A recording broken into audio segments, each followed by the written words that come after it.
کراچی کے علاقے admin society اور پی ای سی ایچ ایس سوسائٹیز میں نیب اور اینٹی کرپشن کی جاری تحقیقات کے باوجود غیر قانونی تعمیرات کا سلسلہ دھڑلے سے جاری ہے، جبکہ تعینات افسران کسی شکایت پر کان نہیں دھر رہے۔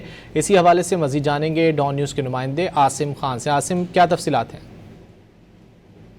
اس میں غیر قانونی تعمیرات پر نیب اور اینٹی کرپشن کی جاری تحقیقات کے باوجود پی سی ایچ ایس اور کراچی ایڈمن سوسائٹی سمیت دیگر علاقوں میں غیر قانونی تعمیرات اس وقت بھی دھڑلے سے جاری ہیں۔ عوامی شکایات پر سندھ بلڈنگ کنٹرول اتھارٹی ضلع ایسٹ کے متعلقہ افسران جس میں اسسٹنٹ ڈائریکٹر امتیاز شیخ سمیت دیگر کوئی سنوائی نہیں کر رہے ہیں اور خاموشی سادی ہوئی ہے، جبکہ پی سی ایچ ایس اور کراچی ایڈمن سوسائٹی کے مختلف بلاکس میں خلاف ضابطہ پورشن اضافی فلورز کی تعمیرات دن رات جاری ہیں، جس پر علاقہ مکینوں نے وزیر بلدیات اور D G S B C سے فوری کارروائی کا مطالبہ کیا۔